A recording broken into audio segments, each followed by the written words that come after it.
works, and that kind of works as a bias. The problem is you don't know those biases for all the groups. And so I think really understanding and being able to see the talent and know the talent that you're looking at, and understand if somebody comes from a different culture, a different background, that they may have talent that looks different than the talent that you're used to looking at. And this is one of the things, in the cultural leadership funds, like the ability to move culture, that's a real talent. Like it's something I can't do. It's something that a lot of people can't do, but it's a real thing that's worth real money at very large scale. And so if you can't see that, then you can't invest in that. And so a lot of it is learning how to see the talent, even if it doesn't look like you, even if it's not the same gender as you, even if it's not the same race as you. And, I think that's a lot of the way you have to do it, because these investments, like, it's great to invest in somebody who's not like you, but if they don't succeed and it doesn't work, then it's not sustainable. So you have to find the best talent doing the best things, and that's how you win on that front. And that's how, and like, you have to win for it to live on, for it to grow. Mm-hmm. Yeah, a positive sort of reinforcement on that front. No question. Yeah. When are you going to open your first office in China? Yeah, no, so we are not planning to open an office in China currently. Not to say that, like, China is amazing, and in fact, like, if you read the article Peak Silicon Valley in The Economist, what it's really saying, like, in the data, like, forget it, if you take all the words out of the article and you just look at the data, what the data says is China is really important. Mm-hmm. So that's... So not so much that Silicon Valley is less important or waning, but that other places are rising, or is it... Silicon Valley looks exactly the kind of very much the same as it always did relative to everything else in the world other than China. Okay. Which has all of a sudden become super important. So you're seeing like the momentum and talent there is on par. Just like the number of giant important companies like Alibaba and Tencent, and JD.com that got built there. I mean, it's that's what's going on. Like that's what's going on. It's a real important phenomenon. Cool, excellent. Well, thank you, sir. Okay, I appreciate it. Thank you. Thank you all very much. Okay, thank you.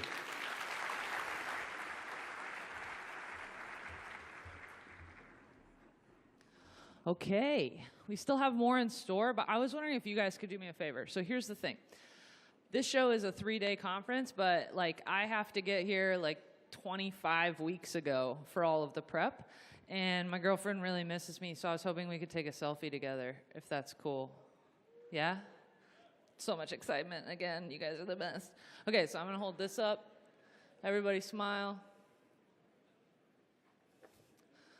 Thank you for being appropriate. Appreciate it. Okay, let's get on to our next thing. So, nobody loves a good mirror more than me. Trust me. But I don't know how I'm going to feel about one that tells me to work out. But I'm a little bit torn, but we're going to find out how I might feel. So with that, I'm going to bring up the founder and CEO of Mirror. Please welcome to the stage Bryn Putnam and your moderator, Lucas Matney.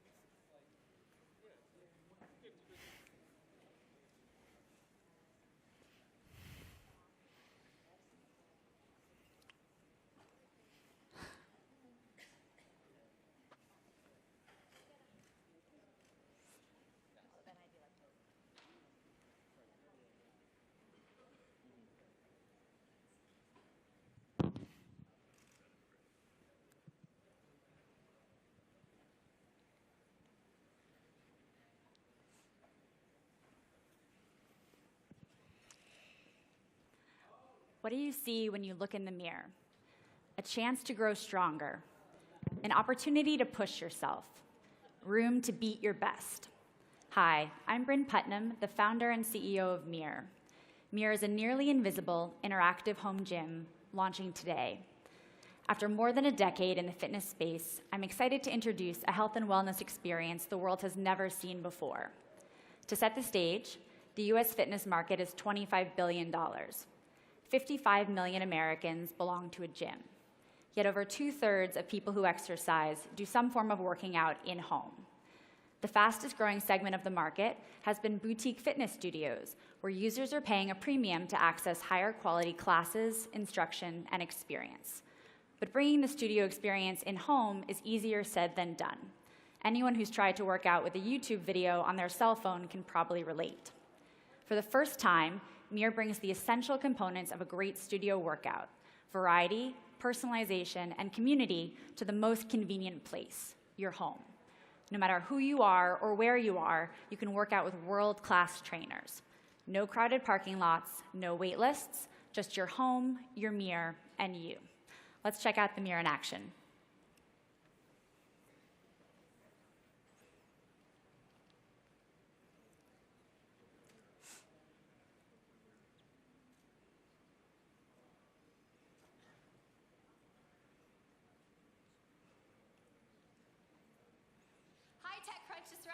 My name is Katie, and I'm a Mir trainer. Today we'll be showing you a few of the workouts you can enjoy with Mir. Let's get started with some yoga. Our client will purchase the Mir and then pay a monthly subscription fee for unlimited live and on-demand classes. After purchase, our white glove delivery team will mount the Mir on the wall or set it on a stand. With its slim footprint, any room in your home can become a home gym.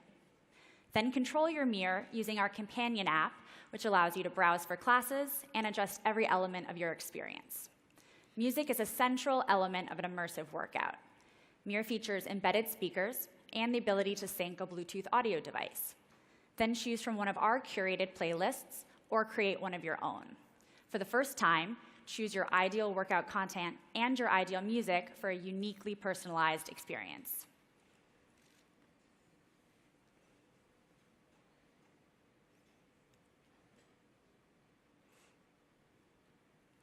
Our client is an exercise omnivore, so workout variety is key. At launch, we are offering cardio, strength, yoga, Pilates, boxing, bar, and stretch, but we're looking forward to expanding our offerings. Mir classes are filmed live at our production studio in New York City and led by our team of expert trainers. We are already offering over 50 new live classes per week, and every live class is then available on demand in our library. During class, your instructor will offer real-time instruction and even personal shout-outs to keep you motivated. The Mir will then optimize in real time based on your goals, preferences, and biometric data. For example, Kaylee has a knee injury, so the Mir's algorithm is substituting jump squats with basic squats to keep her knees safe. We've tried to balance the motivation of working out with others with the personalization of content tailored to your needs. During class, you can connect with your classmates using emojis and notes.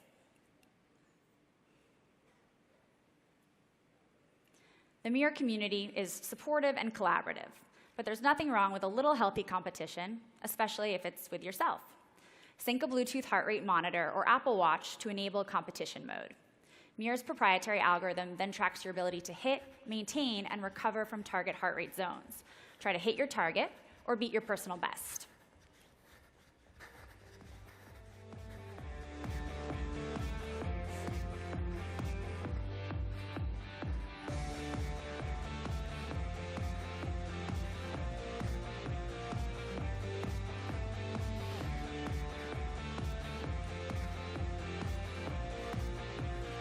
You've got this, Kaylee.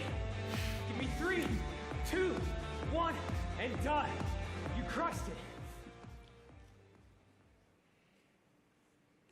Then when you're done, track your progress and show off your achievements. Coming soon, one-on-one personal training using the Mir's embedded camera and microphone, and the ability to shop your workout so you can take home your favorite gear and accessories. And we're just getting started. The Mir is not a piece of workout equipment that you'll use for 6 months and then discard. The Mir is the first new screen in your life since the iPhone, which fundamentally changed how we interact with the world around us. Mir is a new kind of platform, a way for us to connect to each other and to a better version of ourselves.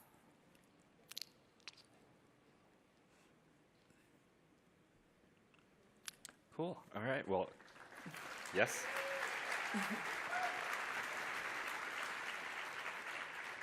Well, nice work on the demo. Thank you so much for joining us on stage and showing off your product here. Thank you for having me.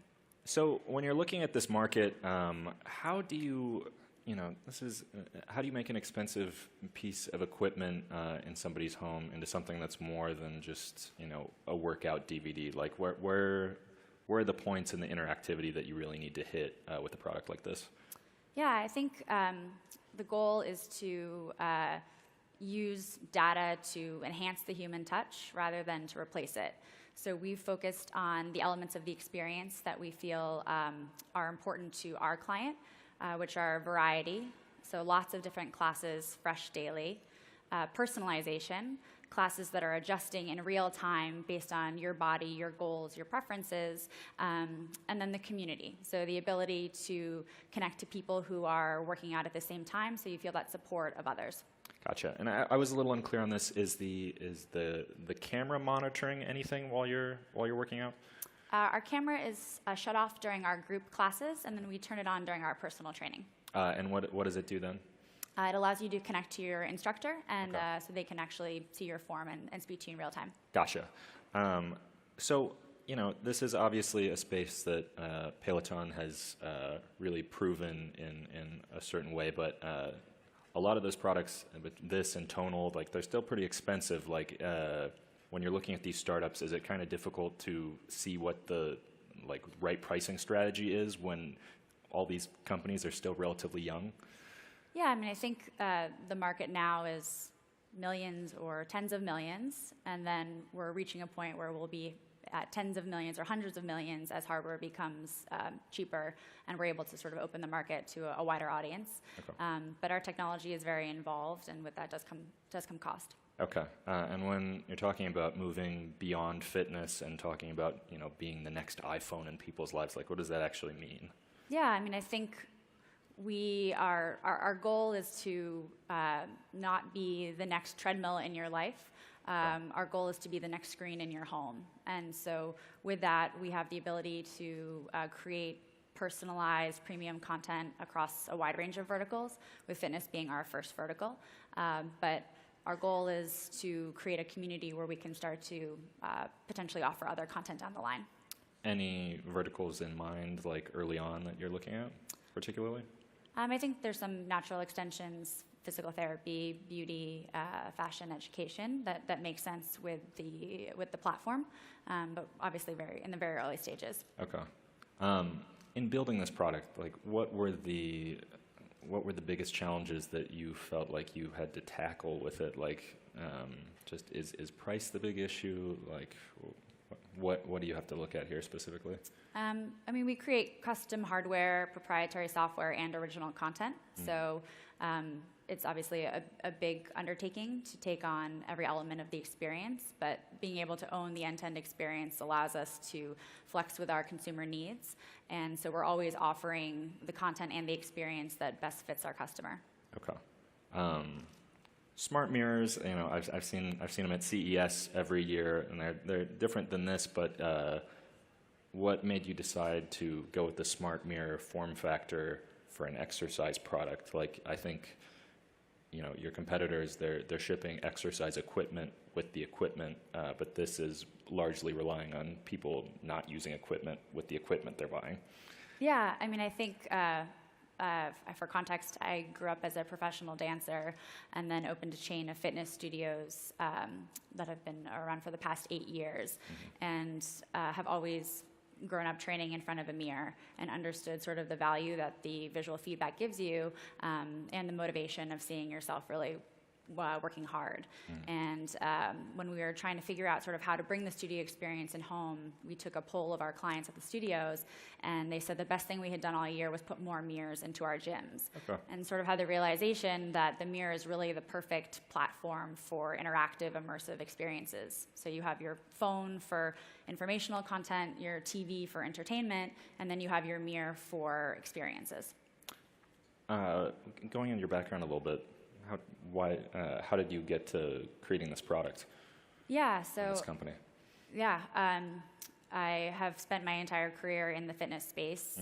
About 2 years ago, I found myself the owner of a gym struggling to work out, which is sort of an ironic place to be. Sure. I was busy entrepreneur and a new mom, and started to think about how I could work out in home, but had always sort of felt like working out at home meant sacrificing quality for convenience.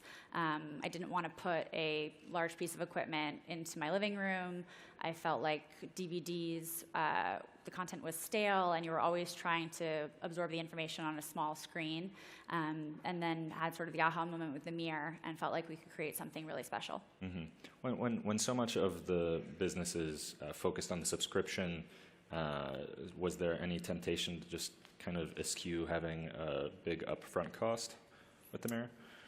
I think the fact that we create original hardware just provides an immersive experience that a phone can't deliver. And obviously for us, having a channel monopoly in people's homes is very powerful. You know, I think $500 million was spent on Super Bowl ads last year for a reason. The ability to really be in someone's home and capture the attention for multiple hours per week has a lot of power. So for us, creating original hardware was important. Okay. So diving back into this idea of this as another screen in people's lives. So, you know, are you not setting yourselves up to be a hardware or a workout hardware company in the long term? Like how does this become more than just another screen startup? I think I sort of think that the market opportunity for premium personalized content in home is huge, is enormous.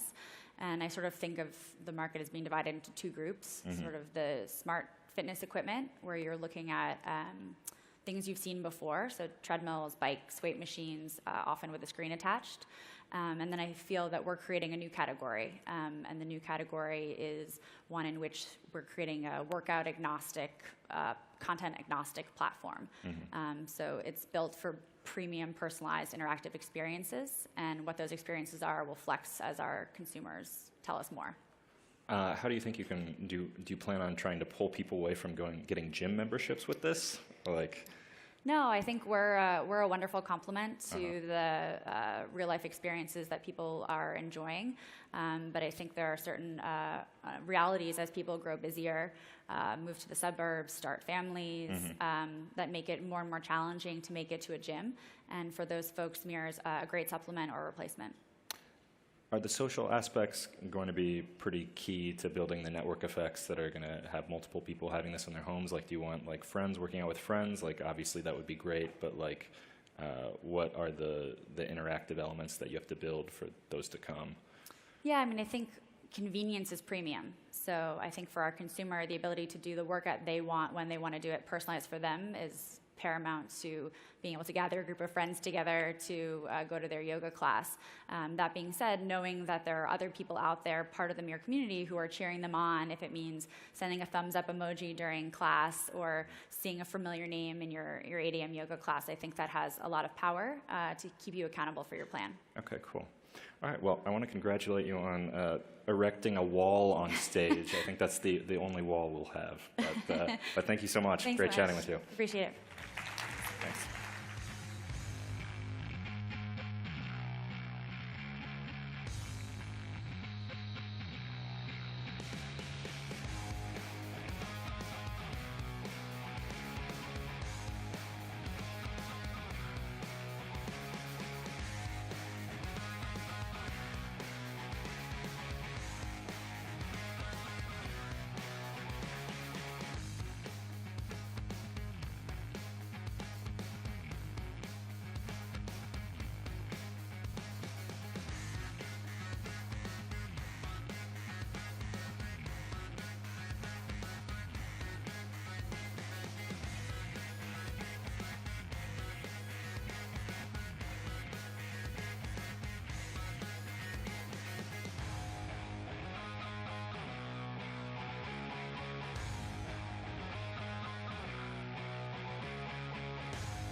Ladies and gentlemen, please welcome back TechCrunch senior writer and your Battlefield host, Anthony Ha.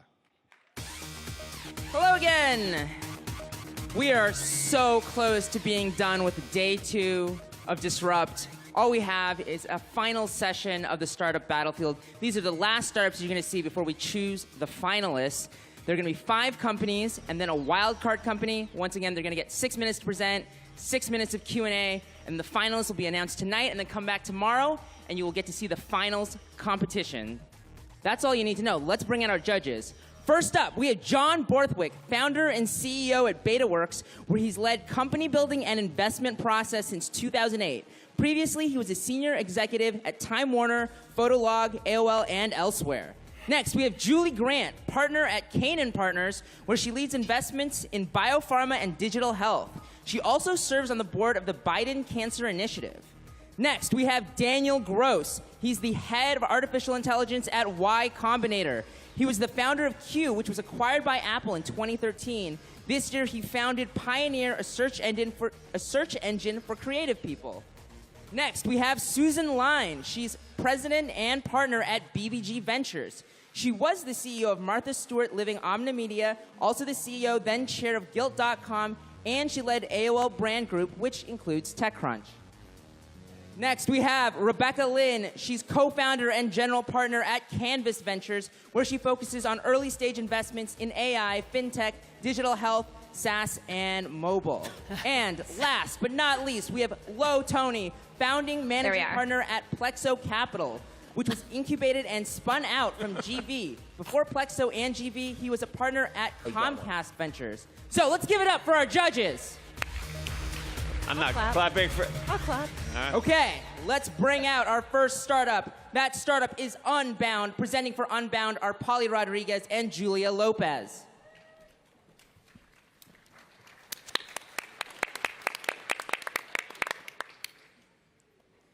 In the room. Sex is hard to talk about. At 21, I found myself with a Velcro fanny pack full of chemotherapy drugs standing in a seedy sex shop next to the airport in St. Louis, Missouri. My ovaries were nuked from radiation treatment following a stage 3 colon cancer diagnosis. My doctors told me that I would never have children, but failed to mention that I was also going through menopause. I Googled my symptoms to find out I was facing a lifelong struggle with arousal and sexual discomfort. So I took it upon myself to buy a vibrator and some lubricant, and I can so vividly remember how awkward I felt to be meandering through the rubber penis aisle of that seedy sex shop, wondering, what the hell am I doing here? This is not an experience that is unique to a young woman battling cancer. Buying sexual wellness products as a woman is the worst. Most products are designed by men from the male perspective of what they think women want. There's also a remarkable void in educational content when it comes to female sexual pleasure. In fact, most people learn about sex through porn. This impacts not only the product design, but also the shopping experience. If you go in store, you feel intimidated and overwhelmed. It's hard to know what product is right for you, and it's embarrassing to talk about your sexual needs with a random sales associate. Conversely, if you brave the online search of sex toy, you're still faced with the hypersexualization of women and most likely a website that looks like it was designed in 1994. Despite the terrible shopping experience, the industry is booming. Turns out female sexual wellness is just an overlooked market because women are still shamed for enjoying sex. To put this in perspective, the vibrator market in the United States alone is a $1 billion market annually. That's more than twice the size of the condom market. And yet, there's still no dominant brand name that's owning this space.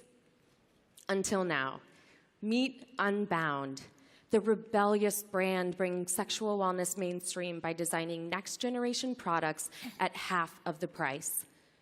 We've designed and launched over 50 vibrators, lubricants, and accessories, and we've written over 300 educational articles with more than 12 million page views. Today, we are so excited to share a product that we've been working on for over 2 years. Introducing Palma, a wearable, fashion-forward vibrator. This ring is reframing how we think about female sexuality. Its discreet yet beautiful design allows a woman to wear her sexuality on her sleeve without the feeling of shame. Let's show you how it works. Move to demo, please.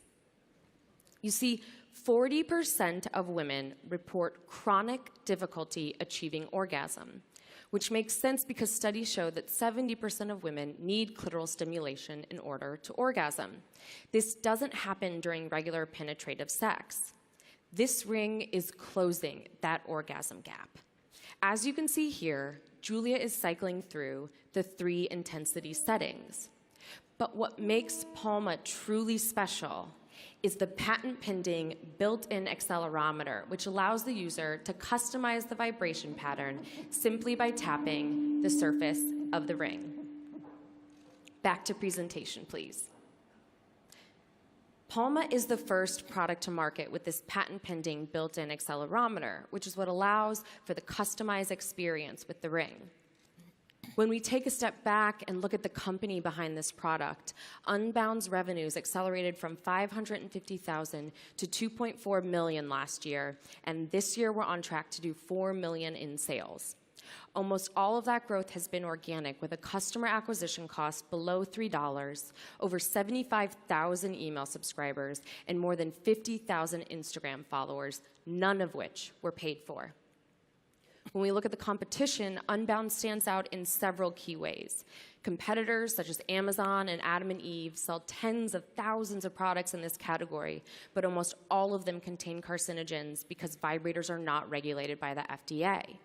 Smaller shops such as Good Vibrations not only don't make their own products, but also offer an outdated online shopping experience. Vertically integrated brands such as Lilo sell these products, but at twice the price.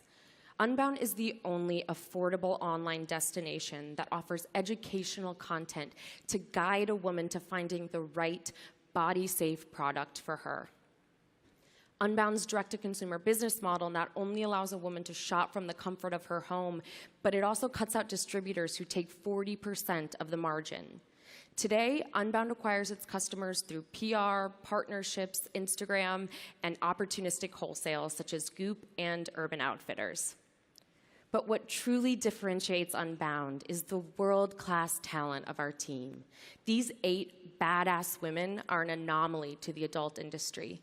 They come from some of the top corporations, startups, universities, and media companies in the world. We're also the first female sexual wellness company to garner the backing of top-tier VCs and advisors. Female sexuality should be just as accepted as male sexuality, but in order for that to happen, we must elevate the product's education and conversation. Palma is the catalyst to that conversation, and Unbound is the revolution. Thank you. Okay, judges. Great presentation. Thank you. Talk a little bit about how you market, because you've got a few challenges that I think most people don't. You can't advertise on Facebook. What are the other avenues that are out of bounds? And how do you overcome that? Yeah, that's a great question. So Facebook and Instagram don't currently allow us to advertise, but we have been talking to their new global head of compliance, and they're very much open to changing that policy because Viagra brands like Trojan and Hims are allowed to advertise, so I think it's only a matter of time before we change that policy. Unbound's really unique because we've been able to grow almost entirely by word of mouth. We represent, I think, a sex-positive movement in feminism, and so content and SEO are our primary customer acquisition channels because 89% of millennials Google their sexual health and wellness questions. So we focus on long-tail SEO in capturing those searches and then converting them into customers. Also, word of mouth. Can you tell us a little bit about, first of all, congrats. Always love seeing awesome entrepreneurs. Can you tell us a little bit about the economics of your business, like what it actually costs at retail, what the BOM looks like?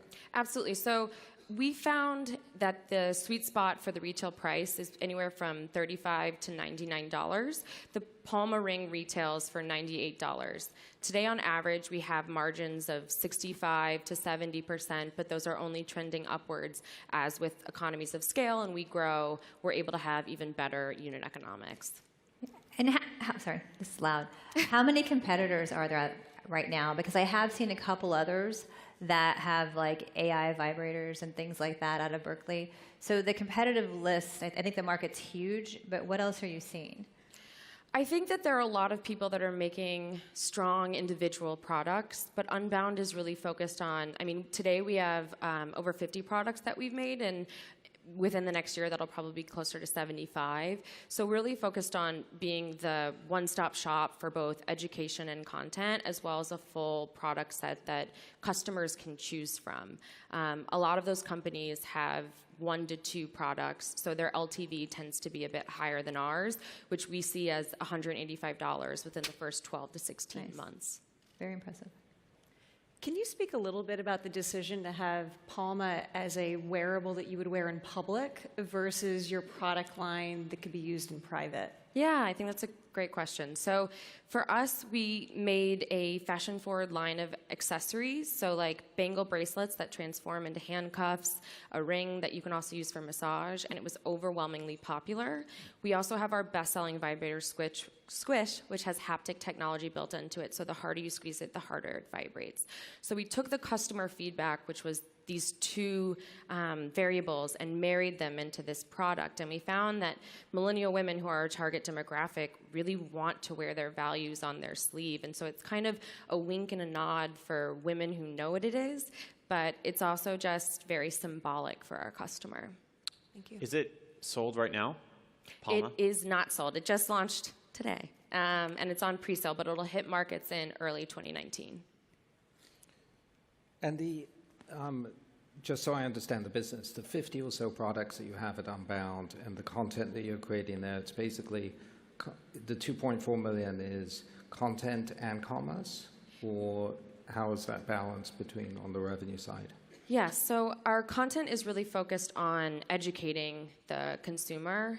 Today, porn has become the de facto sex ed, and so what we find is that there's a massive gap in terms of women just wanting to understand how their bodies work and trying to really destigmatize specifically female masturbation.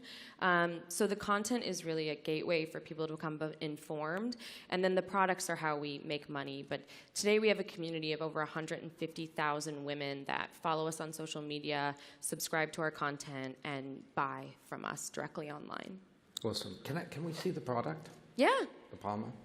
And while you're doing that, can you talk a little bit about where you'd like to see the company 10 years from now?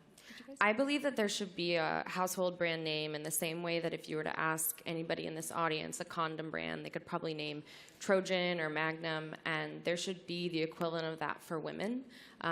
We really want Unbound to be the household brand name so that when women are exploring their bodies and becoming informed about them, every woman in America owns an Unbound product. Can you tell us a little bit about the persona of your target user and which side is more important for them? Is it the ability to be able to learn about sexual wellness and better understand their bodies, or is it more around the ability to be able to go and buy the product without the stigma of having to go to your experience?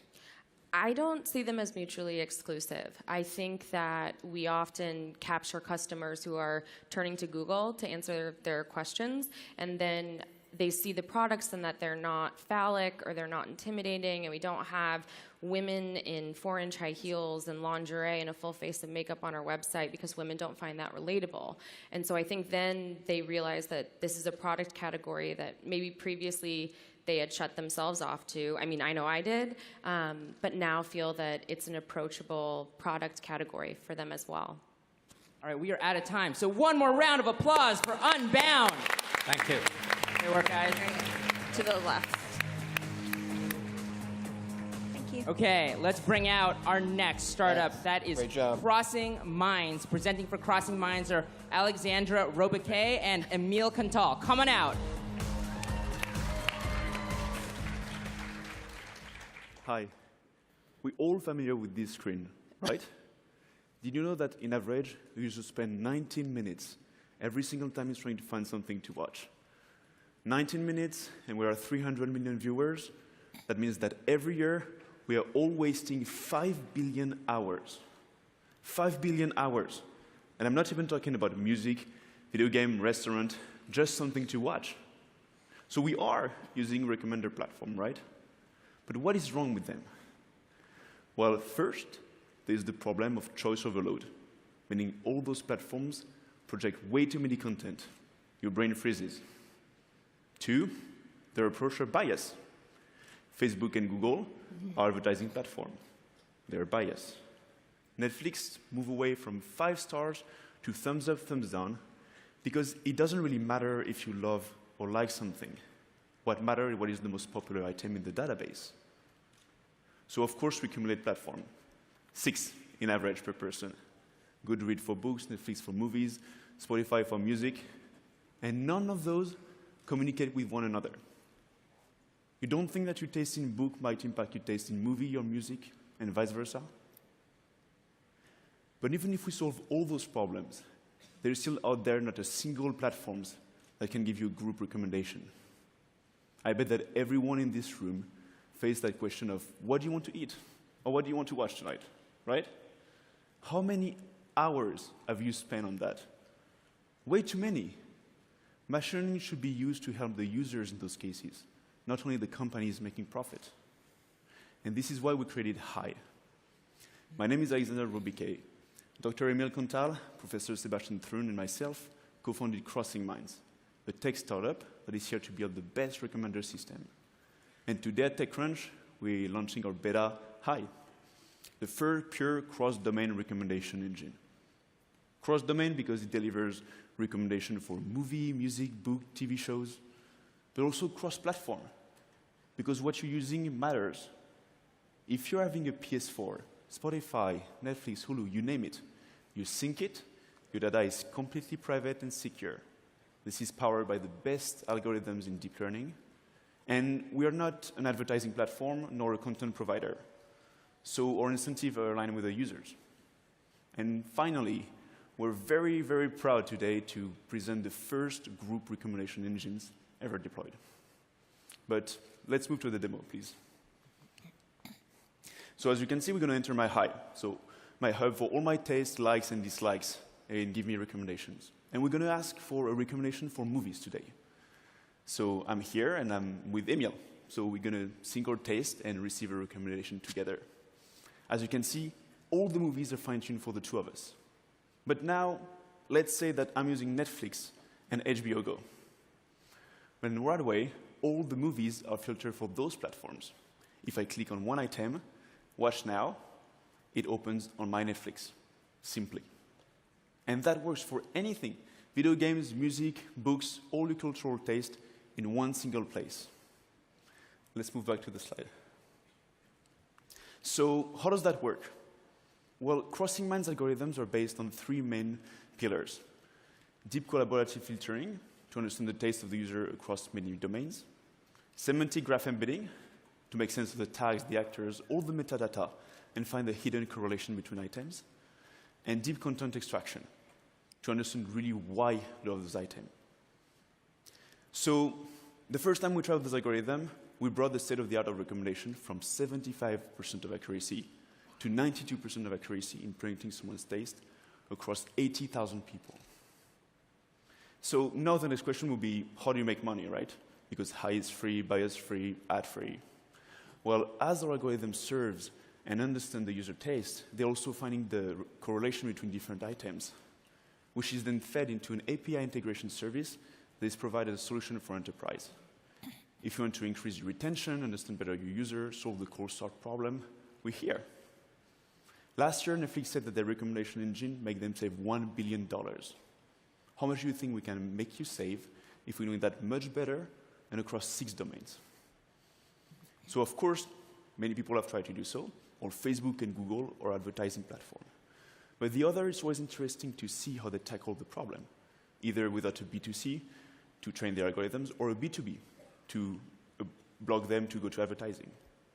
Here at Crossing Minds, our algorithms are trained on the users with the users and help, and the feedback loop in the crossing mind business guarantee to our partners that we're providing the best algorithms trained on dynamic data set.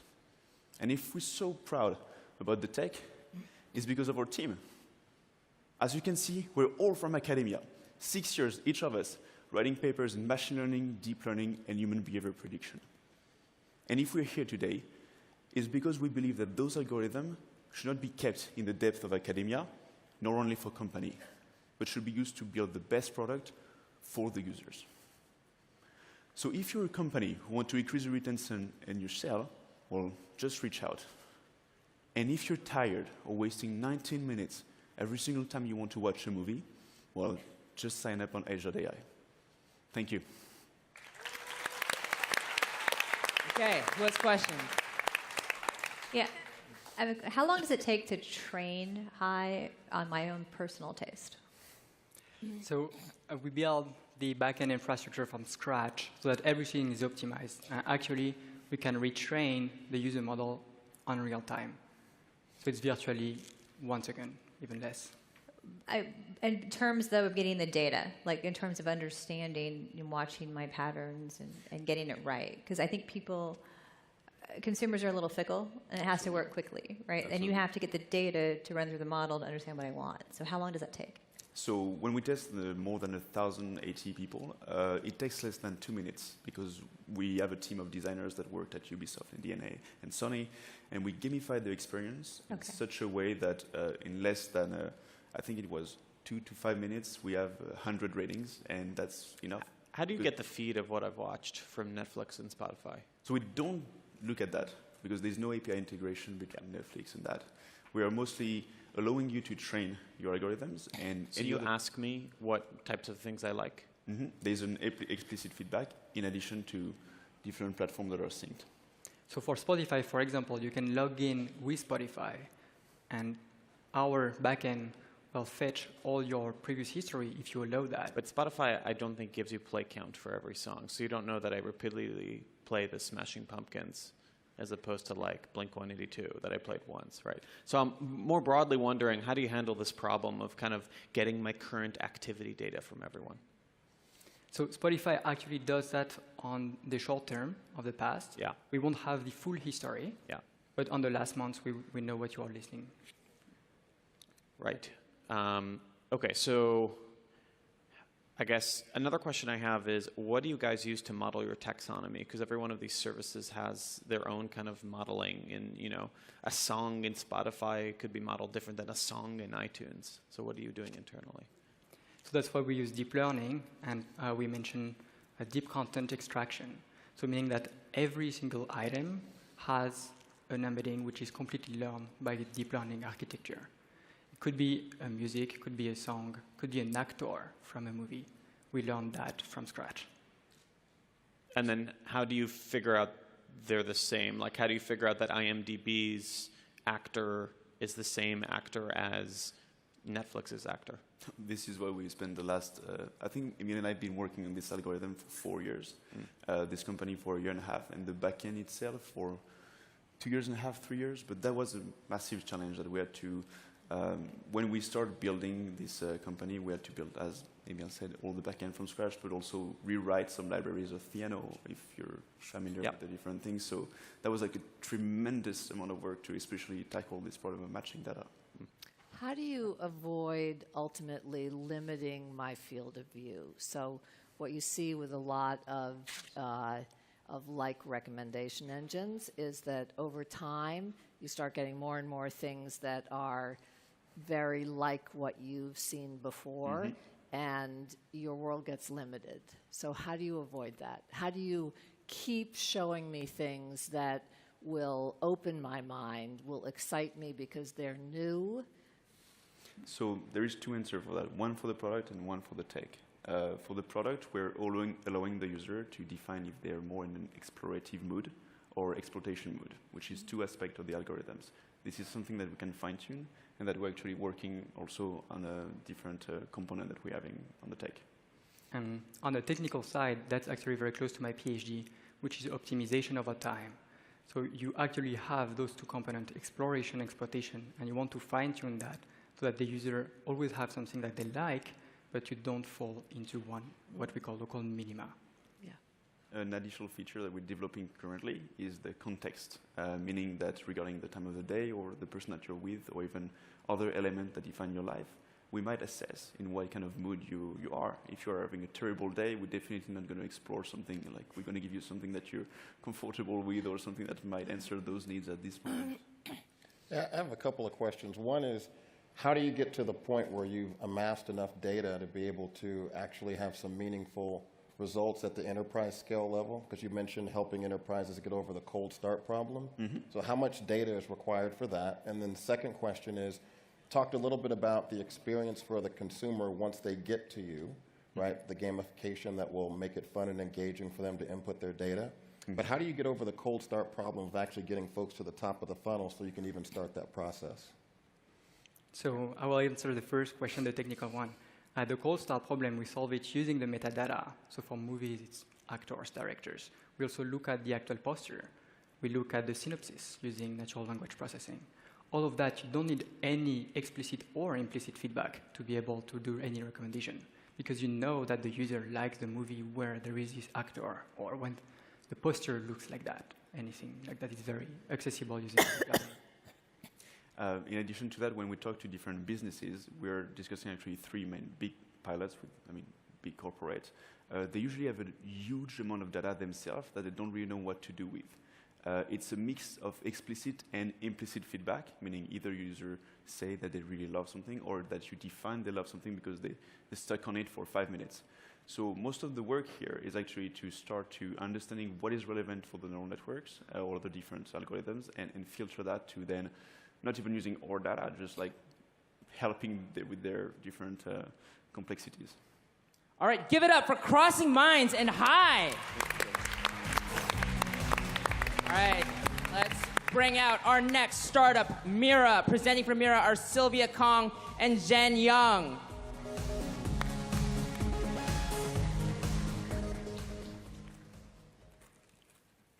Women's health is complicated. 1 out of 6 couples face a fertility issue. Once pregnant, we worry about miscarriage. At menopause, hormone imbalances cause extreme discomfort. All these complications are heavily rooted in hormone levels, but tracking hormone is hard. Introducing Mira, the first FDA and CE-registered comprehensive women's health monitoring platform. Mira tracks cycles, measures ovarian reserve, predicts ovulation, measures fetal health, tracks your menopause progress, and hormone imbalances at home. With only a palm-sized device, Mira has reached 99% of accuracy in 400 patient clinical trials, plus automatic data interpretation, personalized AI learning, and telemedicine. So let's look at the demo. Switch to the overhead camera, please. Simply pee on this Mira test wand, just as usual, and reverse the cap of this urine-prepped test wand, so there is no contamination. Insert the wand into the Mira analyzer. The analyzer will read your hormone concentrations, and the data will be transferred to the Mira app wirelessly. If the woman is trying to conceive, the app charts her cycle pattern. She can share her health status with her partner or doctor. And the AI learns her personal variability and lifestyle and tells her exactly when to try for a baby. Our Mira blog educates her on health-related behaviors, and she consults with a doctor rather than seeking answers randomly online. If the woman is already pregnant, our Mira pregnancy test wand tells her fetal status, such as any sign of miscarriage. And our Mira ovarian reserve test wand tells her when to plan for a baby or monitors her menopause progress. So as you can see on the Mira analyzer screen right now, Mira measures her actual hormone concentration instead of a positive or negative estimation. So let's go back to the presentation. With 18 IPs, Mira has high accuracy, low cost, and is smart with AI-aided decision-making. It's easy to use and portable when compared with traditional lab equipment. Mira uses immunofluorescence technology, which is a golden standard used in the hospital today. So it's just like shrinking the lab test into the comfort of your home. The competition is limited. For fertility, the ovulation prediction kits failed to adapt to personal variabilities, leading to missed fertility peaks. For pregnancy, there is no commercially available fetal monitor that tracks your fetal status during the first trimester at home. And for ovarian reserve and menopause, you will have to do the lab testing, which is inconvenient, expensive, and it doesn't provide you continuous data. So Mira is the only diagnostic platform at home that covers every stage of women's health. The women's health and the chronic disease monitoring market is $24 billion. In the past 3 years, we have achieved FDA and CE registration. We built 11,000 square feet of manufacturing facility by ourselves, which is ISO certified. In the past 45 days, we have acquired more than 2,500 of sign-up users with 300% month-over-month growth rate. We're shipping Mira starting next month in the US and launching in China and Europe by early next year. Mira is going directly to consumer at a price of $199, plus app subscription and the telemedicine service. We're working with medical community on research and distribution, and we will be on the retail and insurance platforms. The big data we collected will be huge value to insurance, to targeted ads, and research. Mira's future product lines include chronic disease testing, such as thyroid hormone monitoring and the kidney disease, as well as general wellness, such as weight loss monitoring, by the same analyzer, but different test ones. My name is Sylvia. I have MBA from Cornell and a Master in Biomedical Engineering from Columbia. I served as a business director in a Fortune 500 life science company, managing $100 million of global P&L. Our investors include the co-founder of Alibaba Group, and our advisors include the director of OBGYN from Kaiser Permanente. So understand your hormone today and reserve Mira at miracare.com with our special promotion. Thank you. Judges. Hi, great job handling the FDA process. Incredibly impressive there. Could you walk us through a little bit more on your revenue model? So it's $199 for the device, the strips, the subscription. Like, how does that look, and what's sort of your lifetime value that you're estimating for a customer? Sure. So the device is $199, but we also offer rental services and financing. So on average, they spend about $33 per month. And the test one is about $2 each. For fertility, they will be using about $10 per month. So the overall lifetime value will be between like $250 and $300 just for the hardware. But at the same time, we're building telemedicine service. We're building our community. So we'll be recommending like IVF services, egg freezing services to our very targeted customer base. So those are our secondary revenue model, which we're still building right now. Very good. Really great presentation. I was going to ask you a little bit about the reference to the 99% accuracy. Can you speak a little bit about how that compares to clinical grade diagnostics versus at-home tests, since you're talking about a really broad set of potential tests that you're reading back to a consumer? Sure. So we have done a clinical trial with 400 patient real sample. So the way we're doing is like we test the urine sample by Mira, and also we test it by the lab equipment, which is like this huge. And we measure the correlation, and we found it's 99%. And those tests are what doctors are using currently in the United States to provide those through clinical laboratories, or is it different? Exactly. So that's exactly the same test used by the hospital right now and by the doctor right now, and it also use immunofluorescence technology. Same thing. We're just using exactly same technology, but we are able to make a really big thing to be this size. Urine tests for hormone levels are available at every drugstore, right? Yes. And I believe they also claim to be 99% effective. Can you talk about what it is about what you've built that is unique and what's defensible? Sure. So the urine tests in the drugstore right now are qualitative tests. And also, they're not really, having the IoT device or like any AI in the background. So what they're doing is like they set a hard threshold and say once you're above the threshold, you're ovulating. Below that, you're not. But every woman is different. Every cycle is different. So what we are doing is a quantitative test. So we actually draw the hormone curve for you. So there's no way you're going to miss your peak. And also, we have an AI to learn that pattern. So that accuracy level is way different. It's like a totally different technology.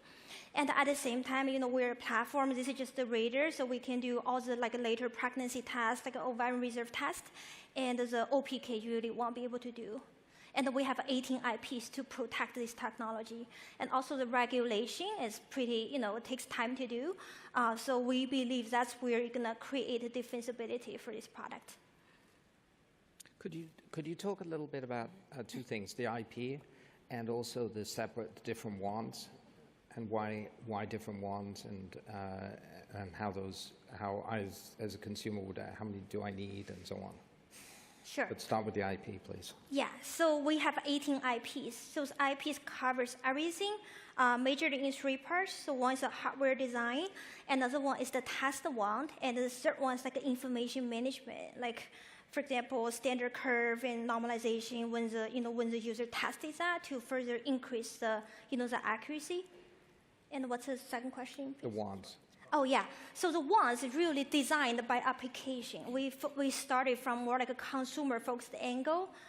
It's not really from a technology-focused angle. So for example, for fertility, there are usually 2 most important hormones like LH and estrogen. And for pregnancy, that's HCG as another test. And then for someone who is trying to avoid the pregnancy, they care about progesterone, so which is the confirmation of ovulation. So we separate them into batches of product based on customer usage. Other questions? All right, one more round of applause for Mira. Thank you. That brings us to our next startup, Kinta AI. Presenting for Kinta AI are Stephen Glennert and Ben Zaks. Keep going.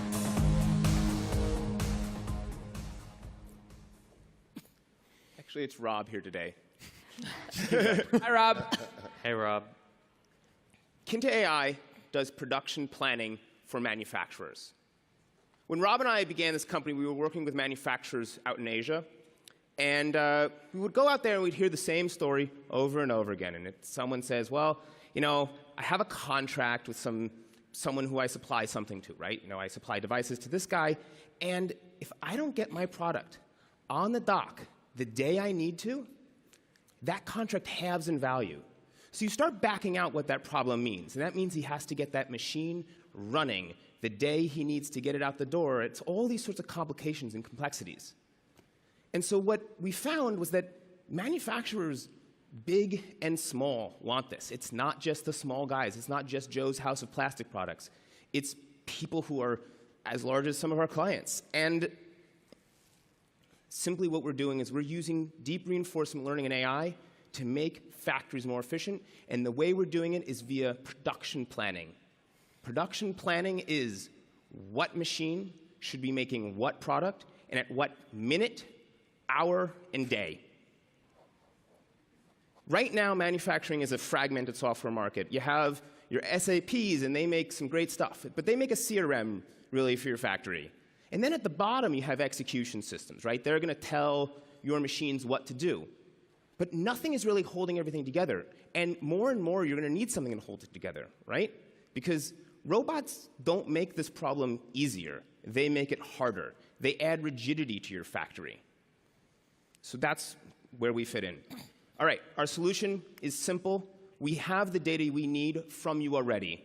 All we need to do is customize it around your needs. What do you need? What do you want? What are your KPIs as a manufacturer? We have a 4-step process, I like to think, for setting it up in your factory. The first is we create a digital twin. A digital twin is a simulator of your factory. It captures the data we took and turns it into sort of a digital simulation. Then we train an AI. After that, we deploy the model. We can deploy it on-premise. We can deploy it in the cloud, whatever you want.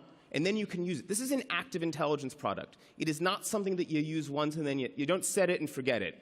You use it every day. Our technology is deep reinforcement learning. That's our secret sauce. It's the same stuff that's powered AlphaGo to beat the #1 Go champion in the world, and it's the same stuff that powers a lot of self-driving cars. And all it is that there's an agent, and that agent is learning how to do the production planning in your factory. And he does it by running through your factory 1,000,000 times. All right, go to demo. Yeah. So imagine that you're a production planner at a large factory. Like any manager, you have a set of business goals that you're trying to accomplish, and you have resources. You have equipment and personnel that you can allocate towards trying to achieve those goals. In this example, imagine that you're work in a chemical factory that produces dozens of distinct chemicals, each of which has unique requirements about a multi-step production process in order to successfully produce each product. What our software does is it helps you decide, given the set of customer orders and what due dates you want to finish them by, what is the production plan that will achieve those goals most effectively? So when using our software, you click on our schedule, and it generates a production plan. And this production plan tells you which machines and resources should be doing which tasks at which times in order to achieve the business goals that you've told us that you want to prioritize. And these production plans have been optimized to achieve those goals while retaining the flexibility to account for new customer orders that come in, unexpected downtimes in your factory, and other changes that might come up in the real world that gets messy. Back to slides. Today, we are really excited because we've found proof of concept customers who really do align with our vision of what the digitized industrial revolution will be. The first is a large ODM in the medical device space. They are $25 billion market cap, so they're sizable. And the second is BASF. BASF is the world's largest chemical manufacturer, and in them and in our other partner, we have truly found someone who wants to work with us and really wants to achieve the goals that we do. And it's just been fantastic. A lot of gratitude. Manufacturers spend money on software. There's this myth that they don't. They do, and they love doing it. And cloud computing was invented for manufacturing, I think, in large part. And chemical manufacturers spend a ton on software. But more to the point, there's a humongous market here in what value we can provide. If you think about it, the average chemical manufacturer is going to provide, we're going to have about 60 to 70% operational efficiency. Bringing it up just 10% at a single plant, and we sell plant to plant, is worth millions, $4 or $5 million. I love our team. I love working with these people. We have people who have experience with AI. We have people who have experience from Facebook, Microsoft, Google, and it is a fantastic group of people to work with. And I think we are ready to take on the task of bringing manufacturing forward or being part of the story of the changes that are going on in manufacturing today. Intelligent manufacturing is going to be the name of the game in manufacturing because manufacturing has become less human and more machine. More machines mean more data. More data means you have to figure out how to do process improvement. And that's what we think the key is going to be for how manufacturing is going to move forward. Thank you. Judges. How cookie cutter is your technology? In other words, for each of those clients, how turnkey is it? How much customization has to be done? How quickly can it be got up and running? Yeah, so essentially what we have built, or one half of our software, is a flexible tool that can try to simulate the complexities of a real-world factory. Right now, there is some, as we factor in new factories, there's some amount of new complexity that we've had to add for each of our first 2 or 3 clients. We're hoping that eventually we get to a 80% solution that covers a large set of the manufacturers that we'll work with. So some customization, but not too much. Where does all this data sit, and how easy is it to get to? I mean, I'm going to guess like the ERP folks are a little bit more open than like the Siemens and the ABBs, the PLC folks. So what's interesting about the manufacturers that are the big guys out there is that they probably have a lot of ownership over their software, and they can sort of give us the data. Now, you'll notice that we had chemical A, B, C, D, and that's because chemical manufacturers don't like sharing the names of their chemicals, but that's cool. That's fine by us, because we don't need that data. So we actually can ensure a lot of the privacy that, secrecy that chemical manufacturers and other manufacturers might want. But yeah, the data is, due to the way that these manufacturers have such good relationships with their ERPs and with their ABBs, pretty readily available. So that hasn't been a major problem. I imagine as we move forward, we may need to figure out those integrations. But right now, that isn't the biggest problem we face. Tell us a little bit about your sales cycle. How did you find your first customer? What type of deal do you have with them? And in particular, when you talk to customers, how do you quantify the benefit you can provide to them over the existing machinery they already have going? Yeah, so how we found our first customer, let me talk about BASF. For working with a large corporate as a small startup, you need to figure out how to do relationship building. So the key for us with large manufacturers is gaining their trust. And what that really means is that I need to figure out a way to talk to that operations guy at that factory floor and represent to him, here's the value we're providing, and you have to represent it as a financial bottom line. So I'd say the key is relationship building.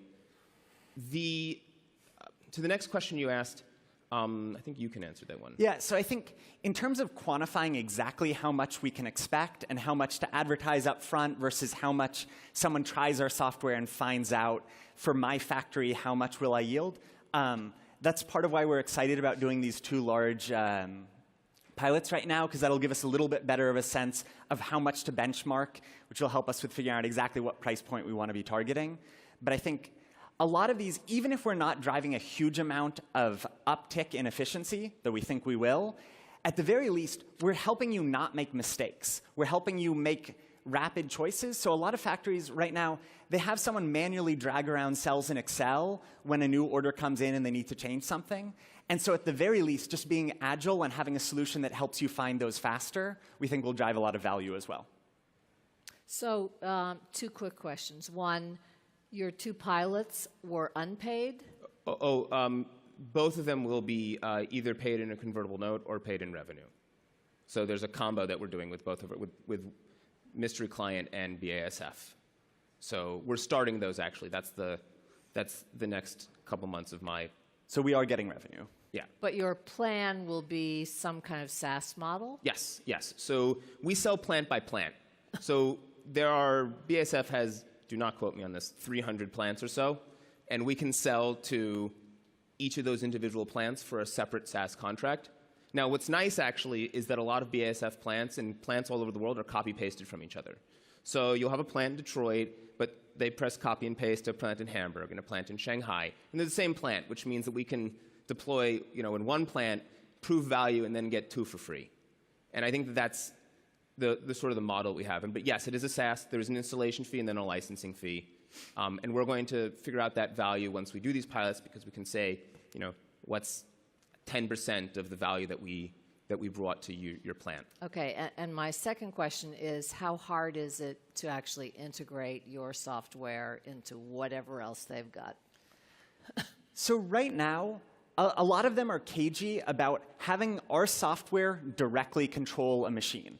Because in a chemical manufacturing situation, if we messed up, a factory would catch on fire or something like that. So we're not actually directly interacting with those interfaces. Instead, we're helping the person who currently makes those decisions make those decisions faster and more accurately. So there's still kind of someone is going to print out a schedule and it's going to go up on the board that tells each of the people what they should be doing, rather than direct numerical control of a machine.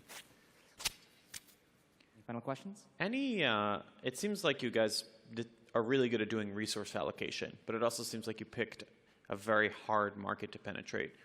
Have you considered, or why not go after doing resource allocation for software engineering, for Jira?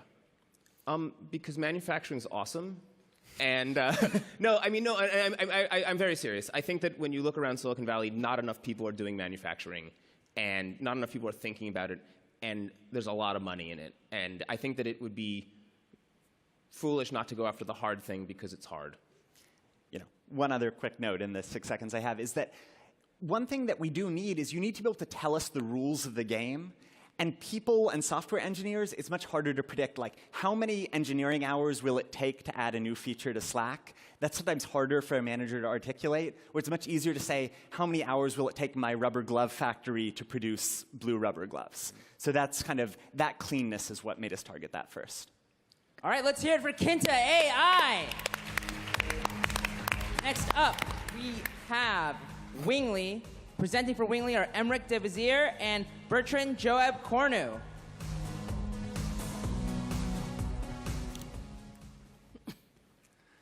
My guess is that most of you have been in a plane at one point in your life. Planes bring this image of long corridors where people are packed together like sardines. Now, if I mention private aviation, you might be picturing those big private jets reserved to Fortune 500 executives or people drinking champagne. And basically, today, you're right. There's two options. Either be treated like cattle or pay $5,000. What if there was another solution? A solution that could combine convenience with pleasure? Well, being a pilot myself for over 10 years, I decided to build this solution with my two co-founders, Bertrand and Lars. Wingly makes private aviation accessible to everybody by connecting private pilots with passengers so they can share the cost of the flight. Beyond travel, what Wingly provides is an amazing flying experience, bringing to the aviation industry what Airbnb brought to the hotel one. On Wingly, in only a few clicks, find your perfect flight, be it a sightseeing flight, a day trip, or simply travel. In 2 words, fly fancy. The platform takes care of everything for you. Online payment, pricing algorithm, smart matching, flight suggestion, pilot vetting, and insurance. And you just have to sit back and relax. But let's move to the demo. Can we please move to the demo? Oh, perfect, thank you. So when you go on the platform today, on wingly.io in Europe, you can easily see all the flights that are posted by the pilots beforehand. You can easily browse through them, get more information, and book the one you want to book. But we decided to go even further, and we're happy to be introducing today the Wingly Flight Request, the first platform ever allowing you to actually request a specific flight to a private pilot. Let's say you wanted to go from San Francisco to Lake Tahoe for a day trip, but there were no flights posted by the pilots beforehand. Well, you just have to click on the Request a Flight button. From there, you just need to select the type of flight you want to do. So let's say a day trip from San Francisco to Lake Tahoe. You then decide on the number of seats you want to book.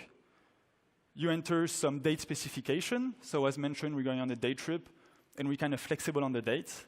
And from there, you just add a small note for the pilot. You then directly get an estimation of the flight time and the price it will actually cost you for the both-way flight. If this matches your need, you just need to click on the Post My Request button, and this is smartly sent to the right pilots in your region. You just have to sit back and wait for their reply. But let's go back to the presentation. Wingly is at the right... Oh, can we move back to the presentation, please? Yeah, so Wingly is at the right moment and the right place to actually build a marketplace within aviation. And this is thanks to regulatory and insurance advances that bring with them great opportunities. We have now executed a successful proof of market in Europe, and we're now ready to expand. Of course, there's already some actors in the US, but we're targeting this market under a total different angle. You might know, for instance, JetSmarter. They're doing an awesome job, but they're focusing on big private jets, whereas we're focusing on lighter aviation. Why? Because it's more affordable planes to buy and less expensive planes to operate. The perfect recipe for affordable flying. So the legal advances I was mentioning include a 2016 regulatory change on the European market that made it clear that private pilots are allowed to share the cost of a flight and advertise it beforehand. Wingly then signed a first-of-its-kind common charter with the authorities to ensure legal compliance. And the good news is that the US are following the same track. There is currently a bill in Congress to fully legalize flight sharing, and Wingly is in the perfect position to take over this market the second it opens. But Wingly also drove forward insurance innovation within the aviation space. We developed a tailor-made insurance product, the first of its kind in this industry, allowing us to offer an extra coverage of more than €1 million per passenger on every flight they do on Wingly. Now, the market that we're looking at is the private aviation market globally. It's a $35 billion market, and there is plenty to do to unlock and recapture value within it. Private planes take grounded more than 70% of the time, and they fly with million seats on field annually. The opportunity is huge. And we decided to tackle this opportunity with the 300,000 private pilots in Europe. They're flying more than 4 million hours per year, averaging 2.5 empty seats per flight, which means already more than 10 million empty seats flying on field annually only in Europe. Now, the US that we're looking at is a twice bigger market. It's worth $2 billion, and the pilots fly there more than 13 million hours per year, which means it's 13 million empty seats flying annually empty. And the good news is those numbers doesn't take into account the impact Wingly has. As we allow the pilots to fly up to 3 times more on the same budget, it actually takes those numbers to 30 million up in Europe and more than 90 million in the US. And our model is a clear win-win for the pilots, the passenger, and the environment. Let's take back our pilot flying 2 hours. This would cost him $400. Now, if he shares the cost, it takes it to $100 per person. And on our side, well, we take a commission of 15% plus $5 fixed. So now what have we achieved? Well, in the past 18 months, we managed to grow from a community of 30,000 members to more than 200,000 members, from 30,000 flights online to more than 300 flights online. And with a year-to-year growth of 300%, we recently managed to raise $2.5 million in a seed raise, allowing us to aim for profitability by the end of Q3 2019. So if you want to experience the extraordinary joy of flight, if you want to discover your country from another angle, just go to wingly.io and book your flight today to fly fancy with Wingly. Questions? Yeah, so it seems like convenience and pleasure is a theme today. I don't know. So have you checked this? I mean, I did some flying lessons and stuff for a while, and I think it's a great idea. But have you checked, the market checked it with the pilots at this point? Because a lot of people I know who fly actually like no one else there. So we have the chance of actually being live in Europe for more than 2 years now. Yes. So we have more than 10,000 pilots that are registered on the platform and that are actually conducting flights for the past 18 months, which means we already had more than 12,000 passenger in flights done by more than 1,000 pilots in Europe. There are actually, so 11,000 flights done by 1,000 pilots, which means... Do you find pilots are buying planes just for this? Or is this just really, hey, I'm hopping from here to there, I'll take somebody with me? It really depends on the markets, but it goes even further than this for the pilots. We have different types of pilots, the ones that are just going from one place to another and going to take person with them to share the cost, but also their passion.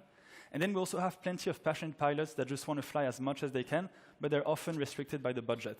And so we allow them to fly up to 3 times cheaper, meaning they can fly up to 3 times more on the same budget. So they're happy to basically do any kind of flight that people are wanting to do. To get their hours. Okay.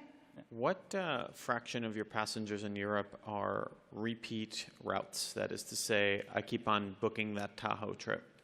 So the return rate on the platform, the recurrency of passenger is 20% that do at least a second booking after doing the same one. Right, but how much to the same route? It's not on the same route that they're doing it. What we see what happens the most is people actually starting with a sightseeing flight to discover what's private aviation, what's light aviation, how it works. Yeah. And then they decide to use it to actually travel, go from one place to another. So that changes. Okay. And the second question is, so my understanding is if you're a recreational VFR pilot in the US, you can share the cost, but you cannot profit from the trip. So first of all, how does your margin take work there? Because technically that's not fuel costs, so is that legal? Yeah. And second, doesn't that always mean that the ticket fare will be quite low? Yeah, so the private pilots, as you're saying, it's totally right. They're not allowed to make a profit out of it. You need to hold a commercial pilot license for this, and it's operated under different certificates. So they're only sharing the cost. meaning that instead of paying $200 to go to Tao for the weekend, they'll be paying $50 because they're sharing this with passengers. So for them, they're not looking to make this as a living. It's really just saving some money. Now, on the legal aspect of us taking a commission, we're not taking a commission because we're conducting a flight. We're actually just a matchmaking platform. And that's what we're making the passenger pay. They're paying the matchmaking service and the fact that we reinsure the flight. I see.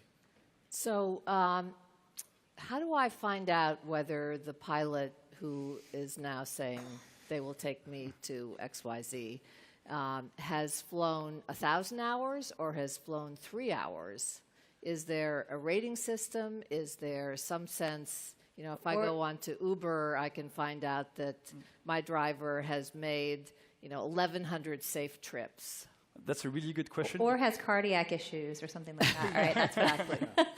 Yeah. Both good questions, because it's really at the heart of the DNA of the company. It's being as transparent as possible and give all the information to passengers that don't necessarily know what is it to have a license, what's a good pilot, experienced pilot or not. So first, we check all the licenses and medical of the pilots to ensure that we don't have pilots with medical problems, as you were mentioning.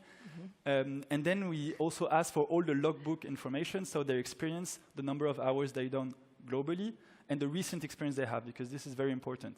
And we display all this transparently to the potential passengers for them to actually know who's their pilot. But we go even further than this, because there's also the rating system, of course. But we connect really early in the process the passenger and the pilot, so they can have a chat together, and the passenger can know more about its pilot before actually doing a flight. Are most people using this for, sounds like recreational sort of versus transportation?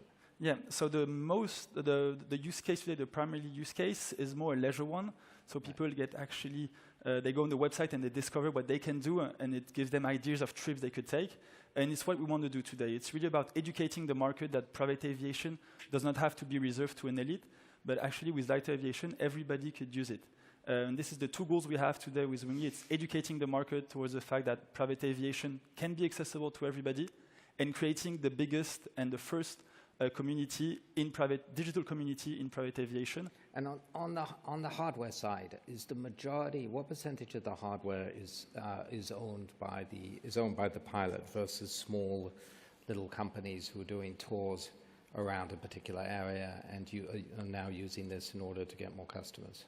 Can you repeat the question, please? Yes. Are all the airplanes owned by the pilot, or are there small companies who have a couple of charter?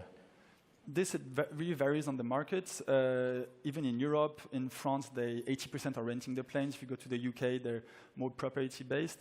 What's really important is that if they're renting the plane or they're owning the plane, they're allowed to share the direct cost of the flight. And it's not a problem if they're renting it. Okay. And last question, customer acquisition cost. Yeah. So today, it costs us €1.50 to actually get a passenger to become a member of the community. And then we have a really strong engagement with mailing once they're in the community. To get actually somebody flying in a plane, it costs us €20 to get somebody there. Susan has a burning question. Yeah. Are there limitations on the airports they can fly into? So could I go on and say, I'd like to find someone who's flying to Shelter Island on Friday night, or East Hampton, or are they not allowed to fly in there because they're not commercial pilots? So the really big airfields like SFO are close to general aviation, so you won't be able to land into San Francisco Airport. But for example, Auckland, you can go into. Okay. So it really depends on the airports. But one of the big assets that lighter planes have compared to private jets is that they can access any kind of small runway, whereas private jets get limited by the length of the runway. And that's why we really believe it's the future of transportation in the air is in lighter aviation than the bigger one. All right, give it up for Wingley. Thank you. We are so close to being done. We have one final company. This is the wildcard startup, which means they were chosen from the startup alley, and they only found out they were presenting a couple of days ago. So be supportive, be generous. This startup is Vitris. Presenting for Vitris are Jonathan Lenoff and Renato Moreno.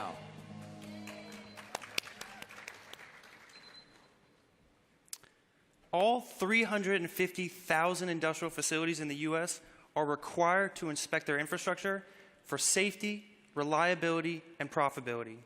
These companies are spending over $100 million a year on these inspections. Where there's equipment in process, there's inspections. That means you have people putting on harnesses and inspecting at heights. You have people putting on respirators and climbing into confined spaces. Or you have people walking around active equipment. There's a problem. Industrial inspection is dangerous for workers. It's extremely expensive, it's tedious and time-consuming, it's prone to human errors, requires specialization, and it's extremely hard to scale. The solution? Autonomous robots. Introducing Abby, the autonomous drone for indoor industrial inspection. Here's how it works. Inspectors teach Abby what data to collect, where to collect it, and how often to do so. Abby will then autonomously navigate in indoor environments, collect that data, and return to the base station to recharge. Abby will then upload the data to the Vitris cloud for review by the inspectors. We operate in indoor environments. As you know, indoor environments are full of different objects and moving things. In order to autonomously navigate, we have to know precisely where we are and what's going on around us. We've pioneered a technique with onboard cameras to understand the world around us. We're going to go to the live demo now on the computer. What you're seeing now is a mission that we ran in our office. We're going to start off with a blank world. As the drone moves, we're going to see a live reconstruction of this environment. This is a fully immersive GUI that allows us to look around from any vantage point. For example, Renato, do you mind looking at the base station? The ability to look around the environment from the vantage point and perspective that you want is key for these facility operators to truly understand the interplay of their different equipment. It's key to understand what's going wrong, how to diagnose that issue, and what the solution is. In front of the drone, we see the live first-person view. This is the live camera feed from the drone that's critical for people who are watching the reconstruction to understand what it sees. This 3D reconstruction allows us to operate without GPS, fully indoors. In this mission, we told Abby to go around, autonomously explore, and then go look at a pressure gauge that we stuck up on the cabinet. As Abby's going towards the cabinet, you're going to see a bunch of red boxes appear. This is our obstacle avoidance system. We give Abby Drone high-level commands. We say go forward, go back, go left, go right, but we let Abby Drone do the heavy lifting of understanding, don't crash into that cabinet, how the flight controls can actually work. We can also view the world in very different ways.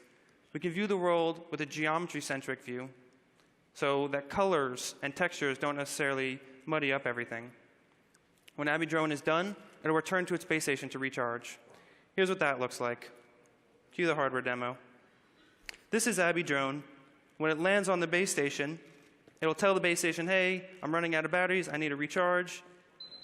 The base station will center Abby Drone and then recharge. What we've created is a safe drone for indoor use and for around people. Go back to the presentation, please.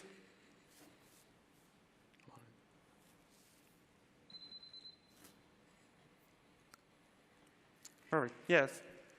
Next slide, please. We've completed the loop for full autonomy with our base station to allow fast, safe recharge. We collect the right data at the right time with built-in sensors. We do 3D reconstructions, high-resolution photos and videos, thermal photos and videos, 360 photos and videos for situational awareness, and environmental monitoring.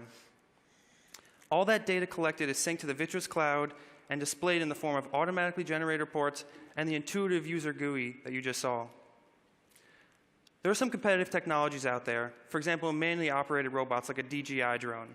However, we have distinct advantages because we're safe and scalable because we don't require a skilled pilot. We work 24/7 and we geotag the data. This is critical in environments where hundreds, if not thousands of pieces of equipment all look exactly the same. We also don't need GPS, which means we can operate indoors. Another competitive technology is fixed sensors. However, these require massive infrastructure. You have to put sensors all over the place, run power, communication to them. For us, just plop the base station in the industrial facility, and you're ready to go. We're completely non-disruptive to the facility, and we can move everywhere, which means we can always capture the right data at the right time. Our key industries have high asset value and high downtime impact. Downtime is time spent not producing the desired end product. That's industries like continuous process, like pulp and paper, food and beverage, chemical plants, and data centers. The total addressable market for this is $15 billion per year. Today, we're working with 2 Fortune 500 companies and an industry leader to form the foundation of our pilot list program and begin signing up customers. We have interest from over 130 companies for inclusion in this pilot list program. Our go-to-market strategy is threefold. Today, we have beneficial partnerships with OEMs to tap into their existing customer base and to get feedback and case studies. These case studies will drive sales, but they'll also generate the content we need for conferences and publications. With the conferences and publications and additional case studies, we're going to create the brand name that we need to partner with industrial suppliers and external salespeople. We're offering Abby as a service for a subscription of $4,000 per unit per month. Our team is a team of dedicated individuals with experience in computer vision, industry application, product design, real-time computing, and robotics. Let's pioneer a new state-of-the-art and industrial facility operation. If you'd like to join the pilot list program or learn more about Vitris, please visit www.vtr.us. Questions? Yeah, I'm curious as to who are the people that are currently doing the inspections, and is that their only job? So you're going to replace them, or do they get freed up to be more efficient and do something else? Yeah, we definitely see ourselves as an augmenter. We don't see ourselves as a replacer. Today, the inspectors are either full-time inspectors or they're the operators. The operators are people tasked with actually physically manipulating the machines. And the problem is that you have people of various skill levels assessing these subjective analyses. And so what we want to do is collect the data for them and present it in a manner where one person can quickly move through all the data collected at a facility. Got it. And one quick follow-up, and who do you actually sell to, or your channel, who do they sell to inside of the company? So there's 4 main people we talk to. There's the safety manager, the operations manager, the maintenance manager, and the engineer manager. They're each in charge of different things. For safety, we're a clear win. You know, if you don't need to stick a guy 100 feet up in the air, you can just put a drone up there. It's a clear win there. Engineering, for example, they're in charge of the long-term fixes. But the problem is that if people are always putting out fires, they don't necessarily have the manpower necessary to go out and do those assessments. And that's where we're, as a force multiplier, able to really help those industries. Can you talk a little bit about how you came up with your pricing? Because it does seem that at, I guess, $48,000 annually, I could just buy a DJI drone and hire an operator. You could, but then the scalability of that solution is incredibly limited. We're talking with facilities that have, facilities all over the world, and the problem is, how do you get your data center or your industrial facility that you can't put near large talent pools to be the same all across the world? So we're trying to use autonomous robotics to offset the requirement for those skilled pilots. It's also the case that many, for example, data centers, they are located outside cities where the pool of skill set people are unavailable, and you really want to keep an eye on what's going on in your assets. That has to be kept up to date 24/7. And maybe as a follow-up to that, what was the rationale for the pricing? Because I actually have the opposite impression, is that for some of these industrial solutions, you could be leaving money on the table. Sure. Yeah, so to give you kind of a price point, some of these confined space inspections can be as much as $80,000 per one. And so you're right, we're a very cheap alternative in some respects, but we really want to allow the possibility to scale linearly within these facilities where one facility doesn't just get one drone, we want them to have tens of drones. And so we want to keep the bar low enough such that it's still accessible for these facilities. And what are your unit economics? I'm sorry, what was that? What are your unit economics? What does it cost you to create a drone and to keep it up? Sure. So what you see today, this guy is a BOM cost around $8,000, but that's because our main supplier today is Amazon, and we're using off-the-shelf components. We feel like through conservative estimates, we can bring this down to around $4,000, which is going to allow us to give a new drone to these industrial facilities at least every 2 years. So our main goal is to have continual data capture and not have these facilities necessarily worry about the piece of hardware that they own. When facilities choose not to go with your solution, what's the reasoning? Is it cost? Is it safety issues? What is it? Sure. So we haven't had someone who's kind of just flat out said no today so far.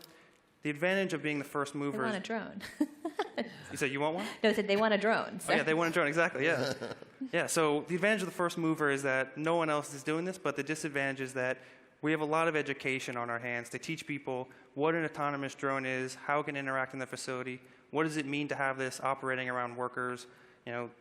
trying to remove the perception that this is a big, bad robot that you might have seen in a movie. And instead, this is a drone that's going to move very slowly through the space, understand there's an obstacle, yield to you, those kinds of things. It's a question of perception as well. So many customers, the perception is that drones are actually a tool. They don't see it as a robot. When they think of a robot, they think of something that is on wheels. So we are really, it's an educational process for us to get the message across that this is a tool that you can set it up and it will be up and running for you. It can do the monitoring for you 24/7, and once you teach it what to do, it's just going to be readily available. Can you talk a little bit about the software? Because hardware-wise, you spoke about the hardware a lot, but it looks like, I mean, that looks like a quadcopter with a little Ricoh camera stuck on top, Sure. right? Yeah. So you're right. It's from parts from Amazon. I recognize some of them. Talk about the software. Yeah, so we think of ourselves as a system integrator. So obviously we have not designed like things like a new motor or a new propeller, but we have grabbed the right type of components to make the system work in the best possible scenario. So for example, on the perception system, we have integrated a structured light depth sensor that allows us to capture depth measurements in indoor spaces where it will be very difficult to capture with traditional stereo cameras. And yet we keep the price very low. We have also designed the right processing power that can combine all these sensor stream and do the state estimation with algorithms such as SLAM, and creating the right representation of the indoor space with three-dimensional mapping, such that the robot can move in space accurately without the need of GPS. So this is something to keep in mind. Many of the drones that operate autonomously out there rely on GPS signals that when you move that into an indoor space is completely unavailable and unreliable. So we need to rely entirely on computer vision algorithms that run in real time. And now also the 3D maps that we create, they are created instantaneously. They serve the purpose of knowing, telling the drone where it is in space, how to avoid obstacles, and how to navigate to particular waypoints that you set in the space. All right, let's hear it for Vitris, our wild card company for today. Great work, guys. All right, that brings an end to the Startup Battlefield. Thank you to all of you for sticking around late to see all the startups. Before you leave, let's have one final round of applause for our awesome judges. Thank you. Thank you, judges. Also, we have an after party tonight at the Midway from 8 p.m. to 11 p.m., and it is supposed to be the coolest Disrupt after party ever. Like, there's a bunch of shit. Immersive sound experience and a ball pit and a photo booth and a DJ and just all that stuff. So please come. I'll be there. The rest of the TechCrunch team will be there. Pitch us your startups briefly. And we'll see you tomorrow. Doors open at 8:30. The Midway tonight, 8 to 11. Thank you for a great day. See you tomorrow.